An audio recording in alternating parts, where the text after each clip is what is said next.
Imagine a storm tearing across an alien world, alarms screaming, the crimson river rising like a beast, and in the heart of the chaos, a loyal German shepherd leaps into the flood to save a drowning dragon hatchling.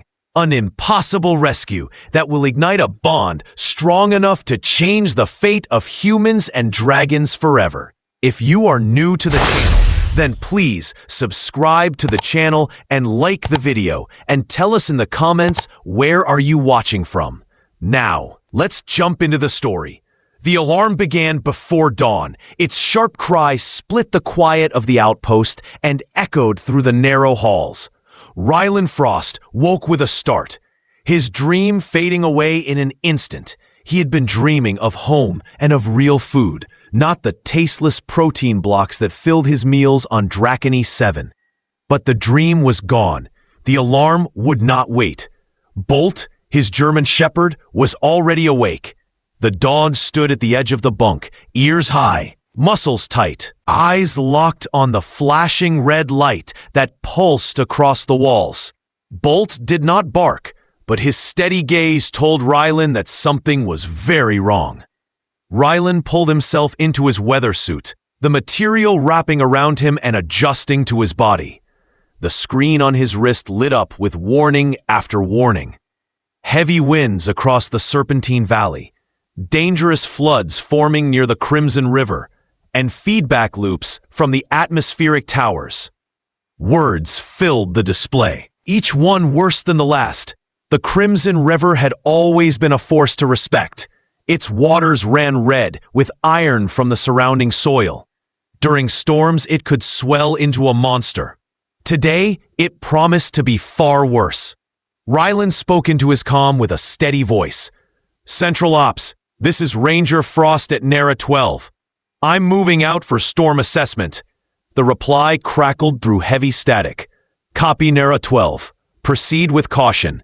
Crimson River levels are critical. Wildlife displacement probable." Wildlife displacement. Those words meant dragons. The people of Dracony 7 had given them many names, but dragons was the one that stayed. They flew, they breathed fire, and they were dangerous when disturbed. Rylan had learned to live alongside them with care and distance. Outside, the storm hit like a wall. The wind clawed at the outpost, and sheets of rain turned the land into shifting rivers. The hover truck shook as Rylan climbed in. Golt leapt into the back seat without hesitation. The stabilizers hummed, struggling against the fury of the storm. The Crimson River was no longer a winding path of water. It was a torrent, rushing faster and higher than he had ever seen. Its surface boiled with mud and foam, glowing faintly red under the stormlights. Bolt's ears pricked forward. His body stiffened. He pressed his paws against the door and stared out into the storm. Rylan slowed the truck, scanning the chaos outside, but he saw nothing but waves and rain. Without warn, Bolt slammed his paw against the door release. The door swung open, rain bursting in. Before Rylan could react, Bolt leapt into the storm. "Bolt!" Rylan's voice was swallowed by the wind. He anchored the truck to the ground and fought his way out. The rain stung his face and the mud sucked at his boots. His wrist screen showed Bolt's beacon, a small blue dot struggling against the current. Through the sheets of water, Rylan saw his dog's head rise for a moment. Bolt was swimming hard, and something small moved near him. It twisted and thrashed, barely keeping above the water. At first, it looked like debris, but then Rylan saw the outline of wings. A dragon hatchling. The young creature fought the river with weak movements. Its scales were dull, its wings heavy and soaked. It would not last long. Bolt reached it, his strong jaws closing gently around the ridge at the back of the hatchling's neck. The way a parent dragon might carry its young, Rylan waded deeper. The cold water dragging at him with every step. The current pushed hard, but he would not stop. His eyes locked on Bolt, who swam with slow, powerful strokes. 40 meters, 30, 20. Ryland's legs burned. The river roared around him. The hatchling went limp, its body slack in Bolt's grip. Ryland's heart pounded harder.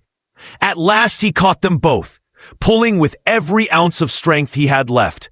The suit's servos whined, helping him drag dog and dragon onto the muddy bank. They collapsed together, gasping. Bolt lay on his side, chest heaving. The hatchling did not move. Water bubbled weakly from its mouth. "Come on, breathe," Ryland said. He pressed on the small chest, counting, waiting, pressing again. A cough. A weak sound, but enough. Water spilled from the hatchling's throat. Its golden eyes opened for a second, then closed again. Ryland wrapped the small body in his thermal cloak. He looked at Bolt, who raised his head and tapped his tail once against the ground. Together, they stumbled through the storm to the nearest shelter. The airlock opened with a hiss and pulled them into calm silence. The sudden stillness was almost unreal. Ryland laid the hatchling on the medical table. Scanners came to life, filling the room with soft light and steady tones. The voice of the system spoke. Subject critical. Hypothermia detected. Respiratory failure probable. Emergency protocols engaged. Ryland worked quickly, following every instruction, while Bolt pressed his head against the table's edge, watching. The storm raged outside, tearing at the world. Inside the small shelter, man, dog, and dragon fought together against the dark. And in that moment, Ryland knew this was only the beginning. The storm faded into gray daylight, but inside the shelter, the battle for life continued. The young dragon hatchling lay still on the medical table, its wings tucked weakly against its body. The scanners pulsed with lines of data warning of hypothermia and failing organs. Ryland Frost moved carefully, following every instruction from the automated system. Beside him, Bolt the German Shepherd never left his place, his head resting on the edge of the table, his eyes locked on the tiny creature. The comm system buzzed. A new voice broke through the static. "This is Dr. Nina Hartwell, Xenobiology Division. Ranger Frost, I am linking to your station now." Her holographic image shimmered into the air, gray-haired and sharp-eyed, the presence of someone who had studied dragons for a lifetime. "Show me the patient," she said. Ryland angled the scanner feed so the doctor could see the hatchling clearly. Its scales, dulled to a pale green, were marked by thin scars under the protective ridges. Dr. Hartwell leaned closer, her eyes narrowing. "Those marks are exile points," she explained. "They mean the hatchling was cast out from its clan. It is rare, but it happens when a dragon is born with traits their elders do not accept. Usually, such a young one does not survive." Ryland frowned. "This one will, not while we're here." The doctor nodded, sending a formula to the medical console. Administered thermal stabilizers and mineral mist. Slowly warm the core temperature. Do not rush it. Survival depends on patience. Ryland followed the instructions with steady hands. A soft mist filled the air around the hatchling's nose. The small body shivered once, then steadied. Bolt shifted closer, ears forward, watching every movement as if guarding the fragile spark of life. As the hours passed, something remarkable began to unfold. Bolt tapped his paw against the floor, once, twice, with a pause. The hatchling, weak but curious, lifted one claw and imitated the motion. Bolt wagged his tail in a slow rhythm. The hatchling dragged its tail across the table, copying the gesture. Ryland watched with quiet amazement. "You're teaching him," he whispered, "and he's listening." Dr. Hartwell's voice came through again. "Imitation is the first bridge. Record every interaction. This is important." Bolt gave 3 soft barks, each quieter than the last. The hatchling responded with 3 chirps, the final one rising at the end like a question. Bolt tilted his head, then released a gentle huff. The hatchling tried the same, producing a small puff of smoke. Both dog and dragon paused, surprised by the result, and then settled together as if pleased with their new game. By evening, the hatchling's breathing had improved. The med screen showed stronger lines, no longer jagged with risk. Ryland sat back in his chair, exhausted but hopeful. "We'll call him Flint," he said softly, "because even a small spark can light a fire." Bolt wagged his tail once, as if agreeing. The calm did not last long. A shuttle descended through the clouds, shaking the ground as it landed near the shelter. Commander Lucia Moreno stepped inside, her uniform damp from the rain, her presence commanding and steady. She looked at the table, then at Rylan. "You've taken in a dragon hatchling," she said flatly. "Regulations are clear. Native species are not to be domesticated." Rylan stood his ground. "Without Bolt, he would be dead. What would you have us do? Leave him to drown?" The commander's eyes softened as she watched Bolt and Flint. The hatchling chirped softly, pressing its snout against the dog's fur. Bolt remained calm, protective, but gentle. It was not a scene of control. It was a scene of connection. "This is unusual," Commander Moreno admitted. "Our rules did not imagine something like this. A dragon learning from a dog. If it continues, we may see behavior we cannot predict." Rylan nodded. "Or we may see a kind of trust we have never known." The commander was silent for a moment. Then she spoke with decision. "We will not put the hatchling in a cage. Instead, we will build a research hub here at your outpost. Open space, proper care, full observation. This must be studied, but it must also be respected." The next morning, a small team arrived. Among them was Dr. Omar Kadir, a linguist with kind eyes and careful patience. He brought recording devices designed to capture every sound and gesture. He sat on the floor to greet Bolt and Flint, meeting them at eye level. The dog placed a paw in his hand. The dragon hatchling reached out with a tiny claw. Dr. Kadir smiled and began his work. Days turned into a rhythm of learning. Bolt demonstrated simple actions, sitting still, lying down, or raising a paw. Flint imitated each one with surprising speed. Their voices grew more complex, a mix of barks, chirps, huffs, and soft hums. Dr. Kadir's screens filled with patterns of sound, showing that something new was being built. Rylan watched them with quiet awe.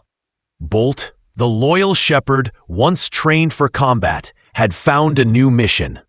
Flint, the cast-out dragon, had found a protector and a teacher. Together, they were creating a fragile but powerful spark of understanding. And as the storm clouds broke above the Crimson River, Rylan knew their fragile spark was only the beginning of a much greater fire.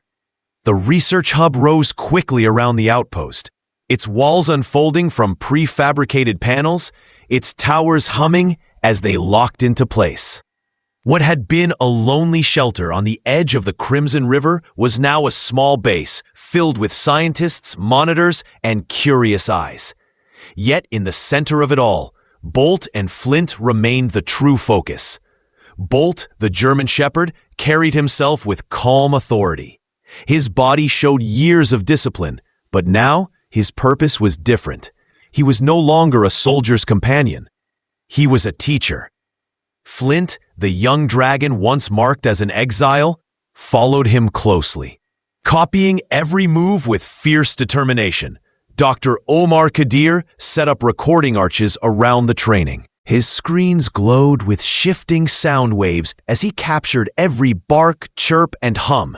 "They are building something new," he whispered during one of his late-night sessions. "This is not just imitation. This is a shared language." Rylan Frost watched with growing wonder. He had seen animals learn commands before. He had seen dragons signal to one another in the wild. But what was unfolding here was different. Bolt and Flint were not just reacting, they were inventing. Bolt would bark twice, soft and deliberate. Flint would respond with 2 chirps and a low hum, his wings fluttering gently for emphasis. Bolt would tilt his head, pause, and add a click of his tongue. Flint answered with a sharp whistle, then pressed his snout to Bolt's shoulder. The exchange was layered, full of rhythm and pattern. It was more than sound. It was meaning. "They are creating a code," Dr. Kadir explained to Commander Lucia Moreno during a briefing. "The dog has shifted his barks into higher pitches. The dragon has reshaped his chirps to include canine rhythm. Together they are meeting in the middle. This is not random. This is deliberate communication." Commander Moreno crossed her arms, her eyes on the two in the yard. A dog and a dragon inventing a shared tongue. If this bond spreads, it could change everything. It could be the first real step toward trust between our species. Dr. Nina Hartwell, always cautious but deeply intrigued, leaned forward on her desk. "We must document every detail. If other dogs and dragons can learn this language, the colony's future will be rewritten." The days passed in cycles of store repair and patient observation. Each evening, Bolt and Flint practiced new signals. Sometimes it was posture, a bowed head, a still tail, wings half folded in peace. Sometimes it was sound, a rising bark, a falling chirp, a hum that vibrated through the air like a quiet drum. They began to invent greetings, warnings, and even playful challenges. Rylan noticed the emotional weight behind their lessons. When Bolt wagged his tail in slow rhythm, Flint mirrored the gesture with his tail, then added a gentle spark of flame that faded harmlessly in the damp air. When Flint stumbled in his attempts, Bolt pressed against him with patience, steadying him like an older brother. One evening, as rain cleared over the valley, Rylan stood outside with Commander Moreno and Dr. Hartwell. Above them, the night sky filled with stars. But then, the sensors sounded. The readings were clear, large bioforms approaching from the north. Rylan's voice was steady. Dragons, many of them. The team gathered in the command post, eyes on the monitors. 15, no, 20, the technician reported. Organized flight pattern. They are coming directly here. Outside, the sound grew into a deep, rolling thunder. Wings cut through the sky, their massive shapes reflecting silver under the moonlight. The ground shook as the first dragons landed, their claws sinking into wet earth. More followed, forming a half circle around the outpost. At their head stood a matriarch larger than any dragon Rylan had ever seen. Her scales burned with shifting colors of copper and gold, like a living sunrise. Her gaze swept across the yard, pausing on Bolt and Flint. The young dragon hatchling stepped forward, his small body trembling but unafraid. He released a soft chirp, followed by the hum Bolt had taught him. Bolt answered with a gentle bark and a tail tap. The two stood side by side, facing the towering queen together. The matriarch lowered her massive head, her eye reflecting the pair in golden light. For a long moment, no one moved. No one dared to speak. Rylan's heart pounded. Commander Moreno whispered, "She's not here for us. She's here for them." Dr. Kadir leaned over his screens, his voice shaking. "This is the test. The language of trust they have built, it must hold now." The yard was silent, except for the soft exchange between dog and dragon. Bolt's tail tapped twice. Flint chirped and pressed his snout against the shepherd's fur. The matriarch watched, her great chest rising and falling with slow power. Then she released a sound, a low, rolling chord that spread across the valley. It was not a roar of threat. It was something older, something measured.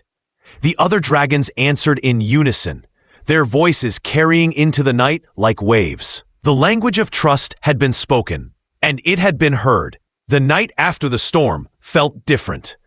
The dragons that had landed by the outpost did not move as an army. They stood in silence, their eyes fixed on the young hatchling named Flint and the German shepherd called Bolt.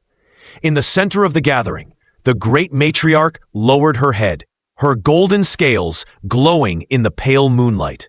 Rylan Frost stood beside Commander Lucia Moreno. his heart heavy but steady. He knew this moment mattered more than any patrol or report. This was a test not of strength, but of trust.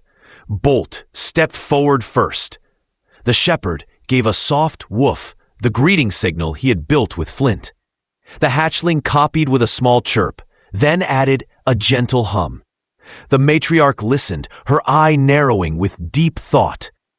Dr. Omar Kadir whispered from behind his recorder. She is waiting. She wants to see if their bond speaks for more than themselves. The matriarch moved closer, pressing her massive claw into the muddy earth. With one stroke, she carved a symbol, a curve and a line that dragons used for the word ground. Flint tilted his head, then scratched a crossmark beside it, the signal he had learned from Bolt to mean safe place. Ryland's breath caught. They are answering her, he murmured. The matriarch released the sound, not a roar, but a deep chord that rolled across the valley. The other dragons answered with soft echoes. It was not threat, it was acknowledgement. At dawn, the council gathered. Humans stood on one side, dragons on the other. In between, Bolt and Flint sat together like living bridges. Dr. Hartwell, her voice calm but firm, addressed the matriarch. We ask not for control, we ask for cooperation, a sanctuary by the Crimson River, a place where dogs and dragons, humans and flyers can meet and learn. Omar drew shapes in the soil with a stick, circles for shelters, lines for flight paths, and dots for gathering spaces. Commander Moreno added her own mark, a hand and a wing, not touching, but close, an ancient symbol of respect. The matriarch studied the marks, her golden eyes reflecting the morning light. She turned toward Rylan, stepped close, and lowered her head until her breath warmed his chest. With a careful motion, she touched his suit with one claw. Warmth spread like fire under his skin. Omar's voice shook as he translated. She names you guardian under dragon law. You are keeper of the hatchling, not as owner, but as protector. The matriarch then turned to Bolt. She released a brighter note, sharp and rising. That, Omar said softly, is Kinmark. She calls Bolt brother. Flint let out a spark of flame, small and harmful, a burst of joy more than power. Bolt wagged his tail, pressing his head against the hatchling scales. In that moment, the bond was no longer just theirs. It was recognized by dragons and humans alike. Work began quickly. Humans built platforms and shelters that could rise with floods. Dragons brought woven branches and strong vines to shield against the wind. The sanctuary grew along the Crimson River, half made of technology, half of living craft. Children from nearby camps arrived to watch, while young dragons circled overhead, curious and unafraid. Each evening, a ring formed by the river. This was the Council of Wings. Humans sat with open hands. Dragons rested with folded wings, and Bolt and Flint signaled the start. Bolt tapped his tail. Flint hummed. Then the circle opened for stories. Some stories were small, like learning to share water at the well. Others were large, like warnings of storms across the valley. Each story ended with a mark in the soil, a sign for memory. The matriarch always drew the final mark, a spiral that opened outward. It meant tomorrow. Rylan watched these gatherings with quiet pride. Bolt had found purpose again, not in war, but in peace. Flint had grown stronger, his scales shining, his eyes bright with curiosity. Together they had built a bridge that no storm could wash away. Commander Moreno stood beside him one evening, her voice steady. We began with fear. Now we have a council. This is more than survival. This is the start of something new. Rylan nodded. It began with a river, a dog, and a spark. And now it belongs to all of us.